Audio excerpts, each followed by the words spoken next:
Siempre estamos siguiendo este tema del comercio exterior porque Argentina necesita dólares y sabemos que los dólares genuinos, la única forma de lograrlos es a través de las exportaciones. Y bueno, esto parece que está complicado porque hay una serie de inconvenientes que lo vamos a tratar de consultar ahora con una especialista no solo en comercio internacional, sino también en finanzas. Estamos hablando de Yanina Lojo.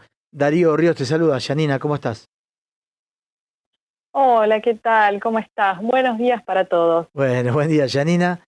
Un gusto hablar contigo. Y bueno, yo te voy a hacer una pregunta primero porque quizás nos puedas contestar. Hay muchas dudas de cuánta plata se atrasó ya el pago de importaciones de Argentina. Se habla de miles de millones de dólares, ¿no? Es correcto. Esto fue tapa de los diarios durante esta semana. La deuda con lo que es el sector privado por importaciones ha tocado récords históricos. Y sí, estamos hablando de miles de millones de dólares. Eh, yo no sé si habrán visto la tapa de los diarios de esta semana, pero Sí, claro. hoy día la deuda es mayor con el sector privado por importaciones que con el Fondo Monetario Internacional. Claro, porque vos viste que según quien le pregunten, dice qué cifra estamos. Obviamente que estamos en una semana previa a una elección y nada menos que ministros candidatos, no ministro de Economía. Pero bueno, eso relativiza todos Sí. los valores también. Sí, pero más o menos a ver, los cálculos eh, están en línea con lo que se venía advirtiendo en los últimos tiempos. Eh, Se hablaba de que la cifra ya estaba, hace por lo menos un mes atrás, se hablaba de que ya estaba cercana a los 40.000 millones de dólares y lo que se planteó fue que estaría en torno a los 43.000 millones de dólares para lo que es bienes y unos 10.000 millones de dólares en lo que respecta a servicios. Esto se va a seguir incrementando día a día.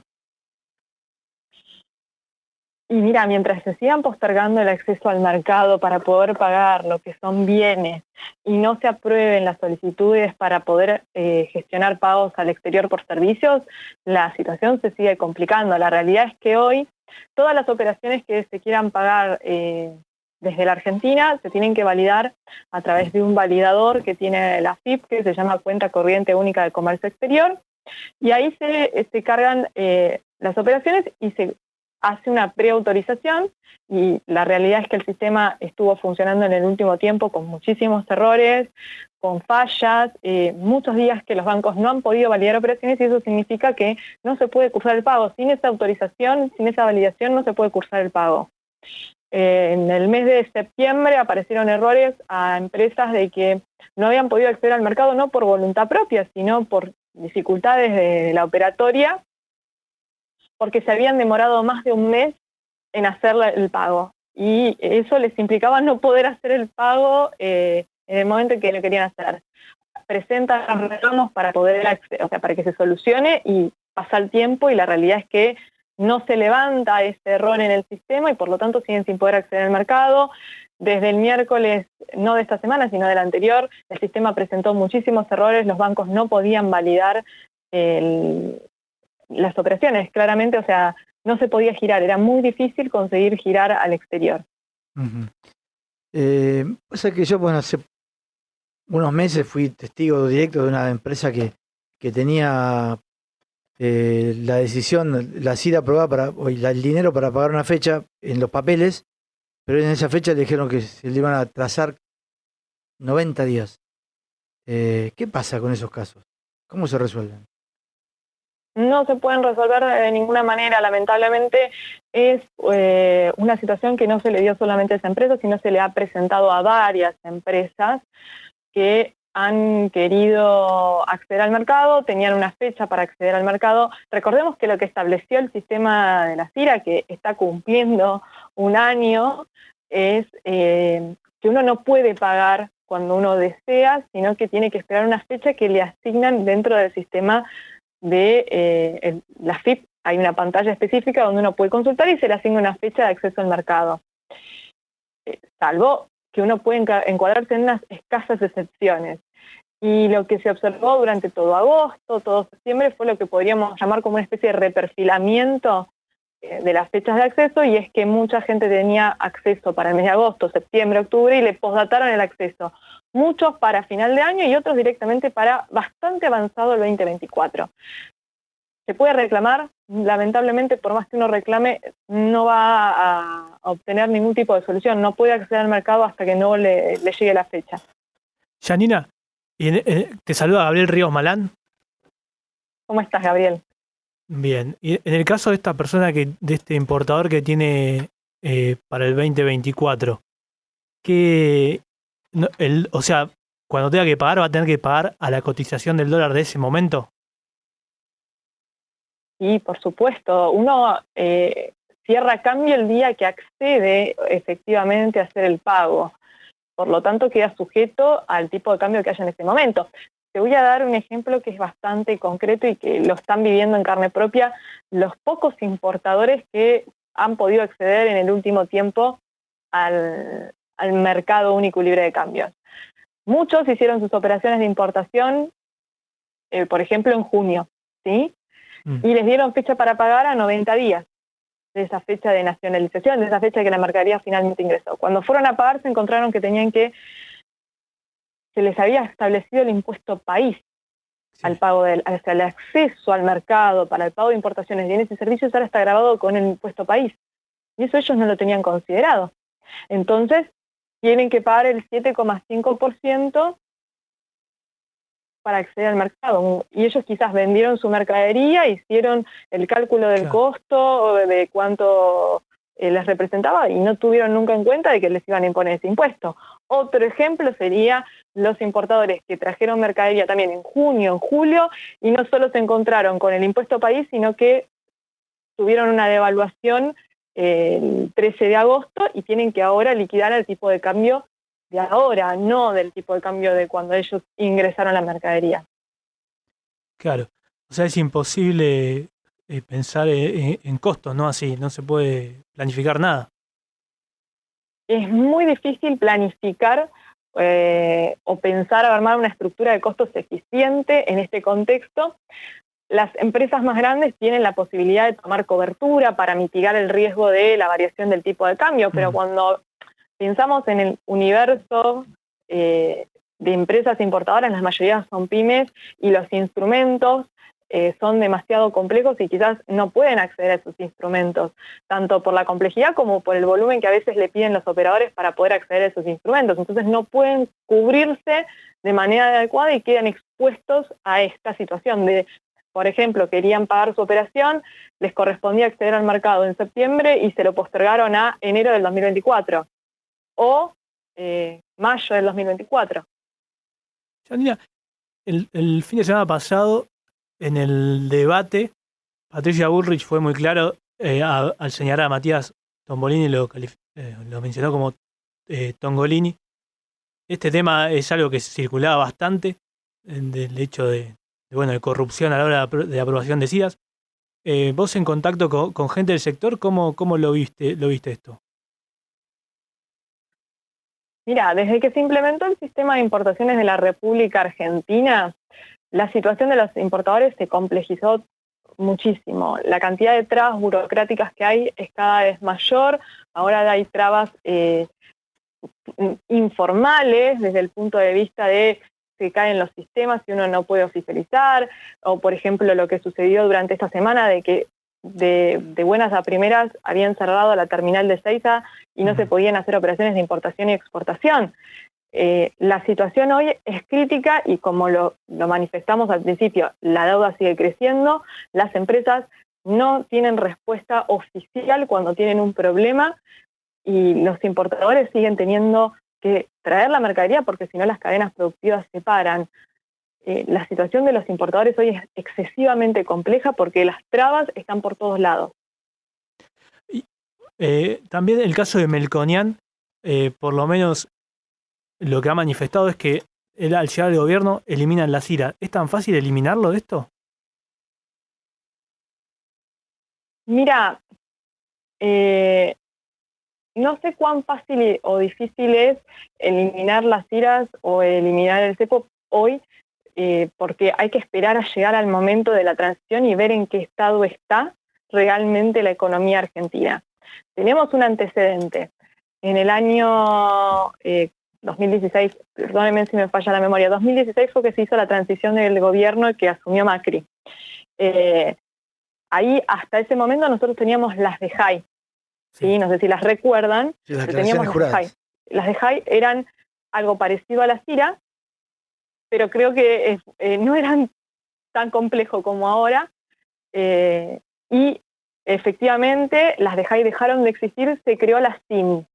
La CIMI implicaba una declaración anticipada, uno hacía una solicitud anticipada, pero no había todas estas trabas burocráticas que hoy hay con la CIRA. La CIMI existió hasta el año pasado, que se fue complejizando, se habían establecido categorías y finalmente se reemplazó por la CIRA. O sea que tenemos un antecedente donde teníamos un sistema que es la de la Declaración Jurada Anticipada de Importación, la de JAI, que fue reemplazada por la CIMI, que no tenía el nivel de complejidad que tenía la de JAI, y luego fue reemplazada nuevamente por la CIRA, o sea que tenemos antecedentes de que se ha podido dar marcha atrás. Pero todo depende del contexto económico en el que nos encontremos, en el momento en el que se cambie de gobierno, cuál es la situación de las reservas, cuál es la situación del país, de la economía.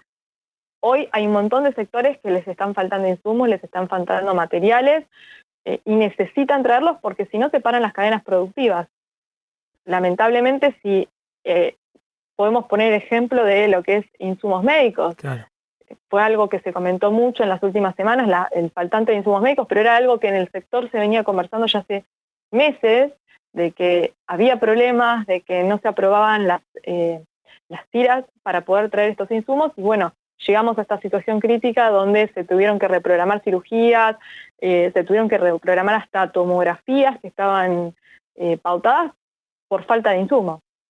Sí, por ahí con lo que eran las declaraciones juradas eran más transparentes que en el caso de las IRAs, que muchos hablan de que no se conocen los criterios que se utilizan para aprobarlas, ¿no? La diferencia entre la de JAI y la CIRA, ninguna de las dos se tenía claridad sobre los criterios. Lo que pasa es que vos con la de JAI no tenías la traba sobre el pago, que hoy con la CIRA sí tenés. La de JAI no se metía tanto en lo que era el pago de la operación, y una vez que vos tenías la de JAI aprobada, vos podías cumplir con tus obligaciones en el exterior, y hoy, teniendo una CIRA aprobada, habiendo traído la mercadería, no podés cumplir con tus obligaciones. Y en el caso de aprobar la CIRA, aprobar el pago y no tener aprobado el CIRASE, ¿qué pasa? Son cosas diferentes. Sí. Vos una CIRA la usás para importación de bienes. El CIRASE es para importación de servicios. Vos tenés aprobado el pago de la CIRA y pagás la CIRA, pagaste la importación de bienes. Los servicios van por otro carril, tienen otros mecanismos, y no todos los importadores están teniendo que tramitar CIRASES para pagar servicios.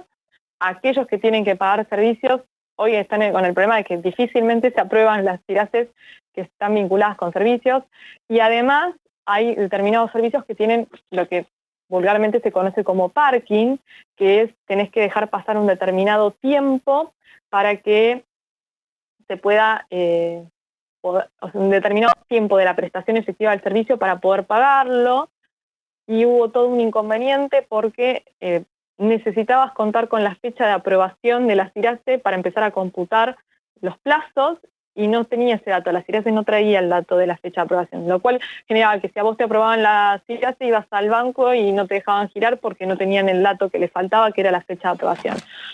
Pero las CIRASES se usan para pagar servicios, van por carriles diferentes. Vos podés ser importador de bienes y no haber pedido nunca una CIRASE porque nunca tuviste que importar un servicio. Y vos podés ser importador de servicios y nunca pedir una CIRA porque no importaste nunca un bien.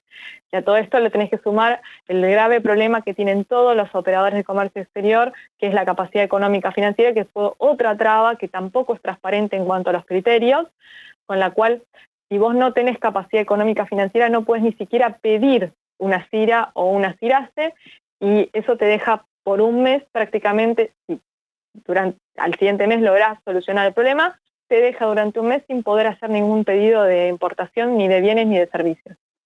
Y te pregunto porque vos tenés las dos especialidades, ¿no? Comercio exterior y finanzas.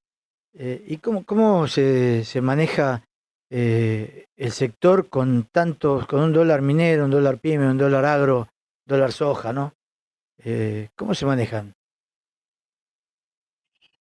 Mira, no se puede generalizar porque dentro de lo que es el comercio exterior tenés diferentes realidades. Vos vas a poder tener una multinacional que tiene mecanismos de cobertura, que tiene subsidiarias en el exterior con las cuales puede establecer mecanismos de financiamiento para poder solventar la situación, donde quizás puede aprovechar una ventana temporal para liquidar en un determinado momento, aprovechando que hay un programa de incremento exportador, y distinta es la situación de una pequeña empresa del interior del país que quizás el comercio exterior lo hace su propio dueño, no tiene infraestructura, el capital con el que cuenta es limitado, no tienen la posibilidad de tomar ningún tipo de mecanismo de cobertura, no puede contar con mecanismos de financiamiento.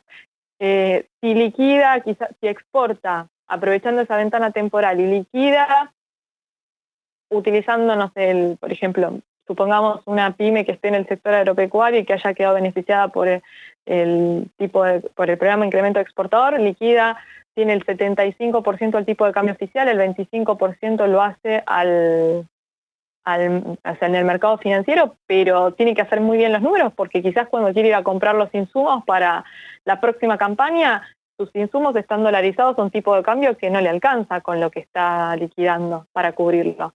Entonces son realidades muy diferentes. Cada empresa tiene que hacer los números hoy día muy finitos y muy al día para determinar si realmente le conviene, no le conviene hacer una operación. Además, siempre está el miedo de que podés hacer alguna operación que te pueda dejar afuera del mercado único libre de cambios, porque hoy tenés que cumplir muchos criterios para poder acceder al tipo de cambio oficial. Entonces, tenés que tener mucho cuidado cuando buscas quizás un mecanismo de cobertura que no te inhabilite después para poder pagar las operaciones. La situación realmente es muy compleja. Estamos en las últimas jornadas donde podemos hablar de política, ¿no? Porque el sábado que viene ya estamos en la veda. Pero igual tampoco te voy a pedir que te juegues por nadie, sino saber si con los equipos de los candidatos ustedes pudieron hablar, si están al tanto de esta problemática y si tienen alguna respuesta para resolverla. Mira, en general hoy la sensación que uno tiene en el sector en general es que los problemas de la economía local son tan importantes que están los equipos focalizados principalmente en eso, en tratar de resolver esos problemas. Y el comercio exterior, si uno hasta mira las plataformas, los invito si tienen ganas a chusmear las plataformas, cuando hablan de lo que es comercio exterior, lo tocan muy por encima. Y yo creo que tiene que ver en que están muy enfocados en la gravedad de la situación económica local. Quizás a medida que vaya pasando el tiempo y puedan ir apagando los incendios que hay en la economía local, puedan ir enfocándose más en lo que es el comercio exterior. La realidad es que hoy el comercio exterior es prioritario porque es la única manera en la que vamos a poder salir adelante. Es la única manera en la que la economía va a poder crecer. Pero la seriedad de la situación económica argentina, con el dato de inflación que se conoció esta semana, cómo están evolucionando los mercados financieros con respecto a la devaluación del peso, el nivel de emisión monetaria, hay una cantidad de problemas, el volumen de déficit fiscal, que hacen que los equipos económicos estén más enfocados en ver cómo solucionan eso que en propuestas quizás más específicas para lo que es comercio exterior, que probablemente vayan a ir decantando a medida que se vayan solucionando los problemas o que las necesiten implementar también para acompañar la solución de los problemas de la economía local. Janina, muchas gracias por tu claridad. Bueno, esperamos que se pueda poner todo en orden, ¿no? Pronto, para que todos trabajen tranquilos. Y la verdad que sí, esperemos que se vaya acomodando la situación porque en este barco somos muchos millones de argentinos que estamos y necesitamos que nos vaya bien a todos, porque claramente si no nos ayudamos entre todos no vamos a salir adelante. Así es. Y bueno, te mandamos un abrazo, Janina. Muchas gracias. Bueno, muchas gracias a ustedes. Espero que todos tengan un buen fin de semana, que disfruten la jornada del sábado y gracias por haberme invitado. No, gracias a vos por este fin de semana largo que nos hayas atendido. No, al contrario. Muy Un bien. saludo grande. Muchas gracias, igualmente. Bueno, escuchamos a Janina Lojo, especialista en comercio exterior y también en finanzas